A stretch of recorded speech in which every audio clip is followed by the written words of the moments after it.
కాలం ఎప్పుడూ ఒకేలా ఉండదు అనడానికి నిన్నటిదాకా ఒకరికొకరు ప్రాణంగా బతికిన ఆ ఇద్దరే సాక్ష్యం. ఎప్పుడో మొదలైన వారి ప్రయాణం ఇంకెక్కడికో చేరింది. ఒక చిన్న మెసేజ్ వాళ్ళ జీవితాలను ఎలా తలకిందులు చేసిందో తెలిస్తే బహుశా ప్రేమంటేనే భయం వేస్తుందేమో. ఎవరిని గుడ్డిగా నమ్మకూడదు అని పెద్దలు ఎందుకంటారో ఈ కథ వింటే అర్థమవుతుంది. ప్రతి ప్రేమ కథ వెనుక ఒక తీయని జ్ఞాపకం ఉంటుంది. కానీ కొన్ని కథల వెనుక భరించలేని నమ్మక ద్రోహం, ఇంకెవరికీ చెప్పుకోలేని వేదన దాగి ఉంటాయి. ఇది అలాంటి కథే. ఆ రోజు సాయంత్రం బయట హోరున వర్షం పడుతుంది. హైదరాబాద్ నుంచి వైజాగ్ వెళ్తున్న గోదావరి ఎక్స్‌ప్రెస్ నెమ్మదిగా ప్లాట్‌ఫామ్‌లో కదిలింది. కిటికీ పక్కన కూర్చుని బయట పడుతున్న వర్షపు చినుకులను చూస్తూ తన లోకంలో తాను ఉంది శృతి. చల్లటి గాలి ఆమె కురులను స్పృశిస్తోంది. అప్పుడు హడావిడిగా తన ఎదురు సీట్లో వచ్చి కూర్చున్నాడు ఆకాష్. వానలో తడిసి ఉండడం వల్ల వాడి చేతిలో ఉన్న గొడుగు నుంచి నీళ్లు శృతి మీద పడ్డాయి. అప్పటికే విసుగ్గా ఉన్న శృతి ఒక్కసారిగా కోపంతో రగిలిపోయింది. ఏంటి, కళ్ళు కనిపించట్లేదా? కాస్త చూసుకోవచ్చు కదా అంటూ గట్టిగా అరిచింది. ఆకాష్ కంగారుగా సారీ అండి, ట్రైన్ మిస్ అవుతుందేమో అన్న టెన్షన్లో చూసుకోలేదు అంటూ నవ్వుతూ బదులిచ్చాడు. ఆ చిరునవ్వులో ఏదో మాయ ఉంది. కోపంతో మొదలైన ఆ పరిచయం రాత్రి గడిచే కొద్దీ ఏవేవో కబుర్లకు దారితీసింది. ఈ ఇద్దరూ తమ చిన్ననాటి జ్ఞాపకాలు, చదువు, ఇష్టాలు, భవిష్యత్తు కలలు ఇలా ఎన్నో విషయాలు పంచుకున్నారు. ట్రైన్ వైజాగ్ చేరేసరికి ఇద్దరూ తమ ఫోన్ నంబర్లను మార్చుకున్నారు. మళ్ళీ కలుద్దామని చెప్పి ఎవరి దారిన వాళ్ళు వెళ్ళారు. కానీ వాళ్ళ మనసులు మాత్రం ఎందుకో అక్కడే ఆ ట్రైన్ సీట్ దగ్గరే ఆగిపోయాయి అని ఇద్దరికీ అర్థమైంది. ఆ రోజు తర్వాత వాళ్ళ మధ్య రోజు మాటలు మొదలయ్యాయి. ఉదయం కళ్ళు తెరవగానే గుడ్ మార్నింగ్తో మొదలైన వాట్సాప్ చాట్ రాత్రి నిద్రపోయేదాకా సాగేది. ఒకరి గురించి ఒకరు పూర్తిగా తెలుసుకున్నారు. ఒకరు ఫోన్ చేయకపోతే ఇంకొకరికి ప్రాణం పోయినంత పని అయ్యేది. ఆకాష్ శృతిని ఒక రాణిలా చూసుకునేవాడు. ఆమె కళ్ళలో చిన్న నీటి పొర కనిపించినా వాడు తట్టుకోలేకపోయేవాడు. శృతికి కూడా ఆకాష్ అంటే పిచ్చి ప్రేమ. ప్రపంచంలో తనని ఎంతలా అర్థం చేసుకునే వ్యక్తి ఇంకొకరు లేరని బలంగా నమ్మింది. వాళ్ళిద్దరూ కలిసి ఆర్కే బీచ్లో నడిచిన క్షణాలు, వానలో తడుస్తూ పంచుకున్న నవ్వులు, బైక్ పైన లాంగ్ డ్రైవ్లు, ఒకరి కళ్ళలో ఒకరు చూసుకుంటూ గడిపిన ఎన్నో జ్ఞాపకాలు, ఎన్నో సాయంత్రాలు, ఇవన్నీ వాళ్ళ స్వచ్ఛమైన ప్రేమకు సాక్ష్యాలు. నువ్వు లేని జీవితాన్ని నేను అస్సలు ఊహించుకోలేను ఆకాష్. నన్ను ఎప్పటికీ వదిలి వెళ్ళవు కదా అని శృతి ఎన్నిసార్లు అడిగిందో లెక్కనే లేదు. దానికి ఆకాష్ ఆమెను ఎదుటిపై ముద్దు పెట్టి నా ప్రాణం పోయేంత వరకు నిన్ను వదలను అని మాటిచ్చేవాడు. అంతలా ఇద్దరు ఒకరిలో ఒకరు కలిసిపోయారు. కానీ జీవితం ఎప్పుడూ ఒకేలా సాగదు కదా. కొన్ని నెలల తర్వాత వాళ్ళ మధ్య చిన్న చిన్న మనస్పర్ధలు మొదలయ్యాయి. ఆకాష్ తన సాఫ్ట్వేర్ ఉద్యోగంలో ప్రాజెక్ట్ డెడ్లైన్స్లో పడి విపరీతంగా బిజీ అయిపోయాడు. మునిపటిలా శృతికి సమయం కేటాయించలేకపోయాడు. గంటల తరబడి సాగే వాళ్ళ ఫోన్ కాల్స్ నిమిషాలకు పడిపోయాయి. వీకెండ్స్లో కలవడం కూడా తగ్గిపోయింది. దీంతో శృతికి అనుమానాలు, అభద్రతాభావం పెరిగిసాగాయి.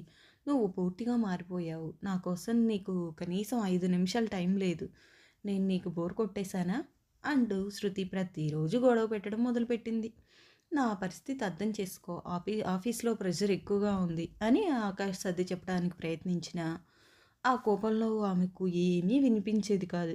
కోపం, బాధ, అపార్థాలు వాళ్ళ మధ్య ఒక అదృశ్యమైన పెద్ద గోడను కట్టాయి.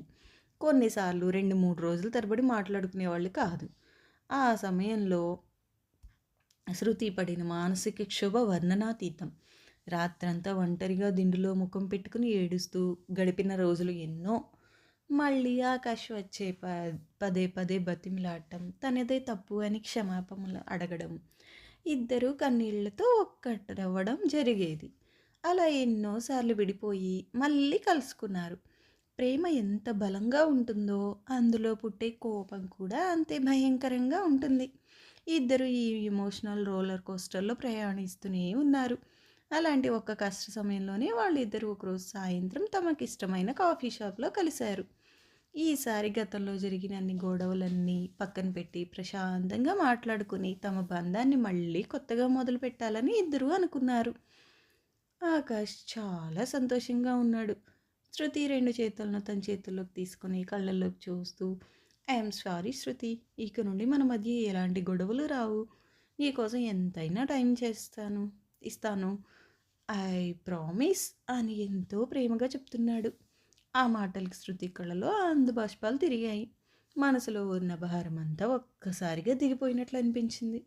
ఇంతలో ఆకాష్ వాష్రూమ్‌కి వెళ్ళాడు. తన ఫోన్ టేబుల్ మీదే శృతికి ఎదురుగా ఉంది. కంగారులో స్క్రీన్ లాక్ చేయడం మర్చిపోయాడు. అప్పుడే ఆకాష్ ఫోన్‌కి ఒక వాట్సాప్ మెసేజ్ వచ్చింది. ఆ నోటిఫికేషన్ సౌండ్ విని యదాలాపంగా స్క్రీన్ వైపు చూసింది శృతి. అక్కడ ఒక పేరు లేని, సేవ్ చేయని అన్నోన్ నంబర్ నుండి వచ్చిన మెసేజ్ పాపప్ అయి ఉంది. ఆ మెసేజ్‌లో స్పష్టంగా ఇలా రాసి ఉంది: "నువ్వు ఆడుతున్న నాటకం తనకి తెలిస్తే అస్సలు తట్టుకోలేదు. తనని పిచ్చిదాన్ని చేయడం ఇక ఆపి, త్వరగా ఈ పని ముగించు. రేపు మనం అనుకున్న చోటే కలుద్దాం. దానికి సంబంధించిన డబ్బులు రెడీగా ఉంచు." ఆ ఒక్క వాక్యం చదవగానే శృతి గుండె ఆగినంత పనైంది. చేతులు విపరీతంగా వణికాయి. కళ్ళలో నీళ్లు తిరిగాయి. నోట మాట రాలేదు. కనీసం శ్వాస తీసుకోవడం కూడా కష్టంగా అనిపించింది. వీపు మీద ఎవరో పెద్ద కత్తితో పొడిచినంత బాధ. అసలు ఆ మెసేజ్ పంపించింది ఎవరు? ఆకాష్ నాతో ఏం నాటకం ఆడుతున్నాడు? నన్ను ఎందుకు మోసం చేస్తున్నాడు? ఆ డబ్బులకి నా ప్రేమకి సంబంధం ఏంటి? వేల ప్రశ్నలు తన బుర్రను ఒకేసారి తొలిచేస్తున్నాయి. తన ప్రపంచం, తాను ఇన్నాళ్లుగా నమ్మిన ప్రేమ ఒక్కసారిగా పేకమేడలా కూలిపోయిన ఫీలింగ్. ఆకాష్ వాష్రూమ్ నుండి తిరిగి వచ్చేలోపు త్వరగా తన కన్నీళ్లు తుడుచుకుని ఆ మెసేజ్ని తన ఫోన్లోకి సీక్రెట్గా ఫోటో తీసుకుని ఏమీ ఎరగినట్లు ఫోన్ని ముట్టుకున్నట్లుగా కూర్చుంది. కానీ తన మనసులో మాత్రం ఒక భయంకరమైన సునామీ చెలరేగుతుంది. ఆ రోజు ఆకాష్ తిరిగి వచ్చాక ఎంత నవ్వించాలని ప్రయత్నించినా శృతి మొహంలో ఒక చిన్న చిరునవ్వు కూడా లేదు. తనని చూస్తుంటేనే ఆమెకు అసహ్యం వేసింది. నాకు అస్సలు బాలేదు, విపరీతమైన తలనొప్పిగా ఉంది, నేను ఇంటికి వెళ్తాను అని చెప్పి వాడు ఏమంటున్నాడో కూడా వినకుండా అక్కడి నుండి ఆటో ఎక్కి వెళ్ళిపోయింది. అక్కడి నుండి శృతి ఆకాష్కు పూర్తిగా దూరం ఉండడం మొదలుపెట్టింది. వాడు ఎన్నిసార్లు ఫోన్ చేసినా ఎత్తడం మానేసింది. వందల కొద్దీ మెసేజ్లకు కనీసం ఒక రిప్లై కూడా ఇవ్వలేదు. ఆఫీస్ దగ్గర ఎదురుపడినా అసలు వాడెవడో తెలియనట్లుగా ముఖం తిప్పేసుకుని వెళ్ళిపోయేది. ఆకాష్కి పిచ్చెక్కిపోతుంది. అసలు ఉన్నట్లుండి శృతికి ఏమైందో వాడికి ఏమాత్రం అర్థం కాలేదు. తనలో తప్పు ఏముందో తెలుసుకోవాలని, తనని ఎందుకు దూరం పెడుతుందో అర్థం కాక పరితపించిపోయాడు. ప్లీజ్ శృతి, నేనేమైనా తప్పు చేసి ఉంటే చెప్పు, కారణం చెప్పి నన్ను శిక్షించు, కానీ ఇలా సైలెంట్గా చంపకు అని రాత్రి పగలు తేడా లేకుండా బ్రతిమలాడుతూనే ఉన్నాడు. వాడి స్నేహితులను పంపించి అడిగించాడు. కానీ శృతి మనసు ఇసుమంత కూడా కరగలేదు. ఎందుకంటే ఆ రోజు చూసిన మెసేజ్ తన మనసులో ఒక భయంకరమైన విషయంలా పాకింది. తను ప్రాణంగా నమ్మి దేవుడిలా ఆరాధించిన వాడు తనతో ఒక ఆట ఆడుకుంటున్నాడు అన్న పచ్చి నిజం ఆమెను ప్రతి క్షణం లోపల నుండి దహించేస్తుంది. వాడి మీద పుట్టిన భయంకరమైన కోపం, నమ్మక ద్రోహానికి గురయ్యానన్న బాధ ఆమెను ఆకాష్కు 100 అడుగుల దూరంలో నిలబెట్టాయి. అలా కొన్ని వారాలు గడిచాయి. ఒకరోజు అర్ధరాత్రి భయంకరమైన వర్షం పడుతుంది. ఉరుములు మెరుపులతో వాతావరణం భయానకంగా ఉంది. ఆ సమయంలో ఆకాష్ బైక్ మీద శృతి ఇంటి ముందుకు వచ్చాడు. వర్షంలో పూర్తిగా తడుస్తూనే ఆమె బెడ్రూమ్ కిటికీ కింద నిలబడి, శృతి ప్లీజ్ దయచేసి ఒక్కసారి నాతో మాట్లాడు. అసలు నేను చేసిన తప్పేంటో చెప్పు. నువ్వు లేకుండా నేను బతకలేను అంటూ గట్టిగా అరుస్తూ చిన్న పిల్లాళ్ళ ఏడుస్తున్నాడు. ఇంట్లో కిటికీ కర్టెన్ వెనుక చిక్కట్లో నిలబడిన శృతి వాడిని చూస్తూ కన్నీరు మున్నీరుగా ఏడుస్తుంది. బయట పడుతున్న వర్షం కన్నా ఆమె కళ్ళలో నుంచి కారుతున్న కన్నీళ్ళే ఎక్కువగా ఉన్నాయి. వర్షంలో తడుస్తున్న వాడిని చూసి తట్టుకోలేక వెంటనే క్రిందికి వెళ్ళి వాడిని గట్టిగా కౌగిలించుకోవాలని ఒక మనసు అంటుంటే, వాడి మోసాన్ని, ఆ మెసేజ్ని గుర్తు చేస్తూ అక్కడి నుండి కదలవద్దు అని ఇంకో మనసు దాంతో పెద్ద యుద్ధమే చేస్తుంది. చేతిలో తన ఫోన్ గట్టిగా పట్టుకుని ఆ రోజు కాఫీ షాప్లో తాను రహస్యంగా తీసిన ఆ మెసేజ్ ఫోటో వైపు మళ్ళీ మళ్ళీ చూస్తూ అలాగే శిలలాగా ఉండిపోయింది. ఆకాష్ వర్షంలో గంటల తరబడి అలాగే నిలబడి ఉన్నాడు. సరిగ్గా అప్పుడే శృతి చేతిలో ఉన్న ఫోన్ వైబ్రేట్ అవుతూ రింగ్ అయింది. ఫోన్ స్క్రీన్ మీద ఒక అన్నోన్ నంబర్. రాత్రి 1 వరకు ఎవరా అని ఆ నంబర్ చూడగానే శృతి కళ్ళు భయంతో, ఆశ్చర్యంతో ఒక్కసారిగా పెద్దవయ్యాయి. గుండె వేగం రెట్టింపయింది. ఆ నంబర్ మరెవరిదో కాదు. ఆ రోజు శృతి ఆకాష్ ఫోన్‌కి ఏ నంబర్ నుండైతే ఆ అనుమానాస్పద మెసేజ్ వచ్చిందో, అక్షరాలా పక్కాగా అదే నంబర్. శృతికి శ్వాస ఆగిపోయినంత పనైంది. ఆకాష్‌ని నాశనం చేయాలి అనుకున్న వాళ్ళు, లేదా ఆకాష్‌తో కలిసి నాటకం ఆడుతున్న వాళ్ళు ఇప్పుడు తనకు ఎందుకు ఫోన్ చేస్తున్నారు? అసలు ఆకాష్‌కి, ఆ నంబర్‌కి తనకు ఉన్న సంబంధం ఏంటి? ఇదంతా నిజంగానే ఆకాష్ ఆడుతున్న నాటకమా? లేక ఆకాష్‌పై ఇంకెవరో పన్నిన భారీ కుట్రనా? ఒకవేళ ఆకాష్ తప్పు లేకపోతే తను ఇన్నాళ్ళు వాడిని అనవసరంగా బాధ పెట్టిందా?